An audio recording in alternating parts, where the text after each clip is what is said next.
Good morning from Las Vegas.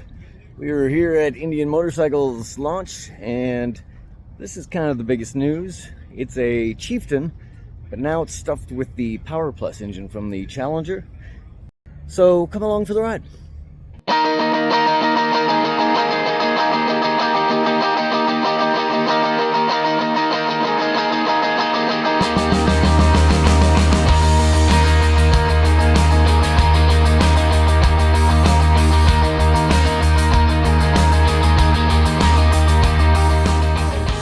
All right, this is the Indian Chieftain PowerPlus. We've had Chieftains for over a decade, but not with a PowerPlus. PowerPlus, that means a liquid-cooled overhead cam V-twin engine, just like in the Challenger. The Indian Challenger came out in 2020, won the first King of the Baggers race, 2022 champion, 2024 champion. This thing is a potent motor, 108 cubic inches, and that was good, but the King of the Baggers, they went to 112 cubic inches because more is more. And now for 2025, you can get the PowerPlus engine stock in 112 cubic inches.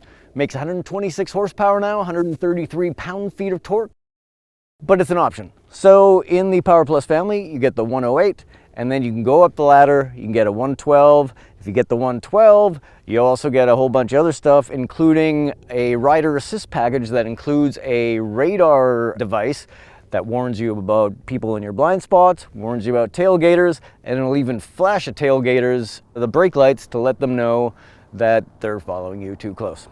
So frame-mounted, fork-mounted fairing, what's better? That's been an age-old question in the Harley world. Harley Road Glide, frame-mounted fairing. Street Glide, fork-mounted fairing. Well, now Indian gives you that same choice in the PowerPlus family. The Challenger is a frame-mounted fairing. This new Chieftain is a fork-mounted fairing. Which is better? I'm not sure. But I can tell you that to my eye, the Chieftain looks a lot better because it looks a lot lighter. It's not actually a lot lighter, but it looks that way. And from behind the bars, it kind of feels that way. There's less of a bulk in front of you. So that's a good thing.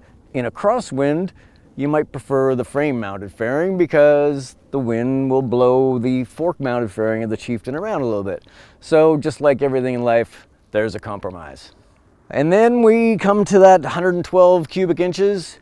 This motor is fantastic. Harley-Davidson will have a hard time outgunning this thing, even in the new high-output version of the Milwaukee 8. I can tell you that this thing will do burnouts, second gear, tire spinning antics if you shut off the traction control. And yes, that's part of the package, a whole bunch of electronics. We got link brakes, cornering ABS, traction control, a whole bunch of stuff to make it easier and safer for you to explore the limits. And there are a lot of limits to explore on this bike, and pretty much you're only limited by ground clearance. You go around the corners, the aluminum chassis is really stable, really solid, but eventually you'll dig into the floorboards, and that's the same on any kind of touring bike like this. Cornering clearance is the limiting factor in the corners. But boy, it's a fun bike. From behind the bars, you've got Indian's TFT screen, which gives you a whole bunch of options. And flanked on either side of the TFT screen are two analog gauges, which, to be honest, look a little bit old now. They've been around for a few years, and the LCD inset greens, they look kind of old. So that's one advantage Harley-Davidson has, in that their 11.5-inch TFT color screen looks beautiful. This does the job, doesn't look as beautiful.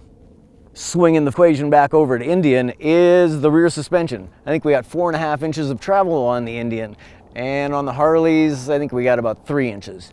So, boy, I love looking at the Harley screen, but if I'm going over a bumpy road, I'm going to much prefer to be on the Indian. The rear end is much more supple than the Harley. So in the Chieftain platform, you can still get the old Chieftain with the old Thunderstroke motor. Air-cooled pushrod motor, looks beautiful. This liquid-cooled motor can't look as good as a cylinder-finning air-cooled motor like on the old Thunderstroke. But if you're in a drag race, this is the engine you'll want between your legs. Okay, so we've talked about the Chieftain and the Challenger. We also have to talk about a Roadmaster. The Roadmaster is basically a Chieftain with a larger windshield, fairing lowers, and a big top box for touring. and it's got extra speakers in it. It's really a comfortable machine, but it's not such a good bike for a little guy like me. It feels a little top heavy, so I think I'd prefer to be on the Chieftain PowerPlus than the Roadmaster. But if you're looking for luxury and you want to bring a passenger along who's kind of fussy, boy, the back seat of the Roadmaster is super plush, and you can get a heated and cooled seat, which is something that Harley doesn't offer. And back to Harley again, the Chieftain has an electric windscreen.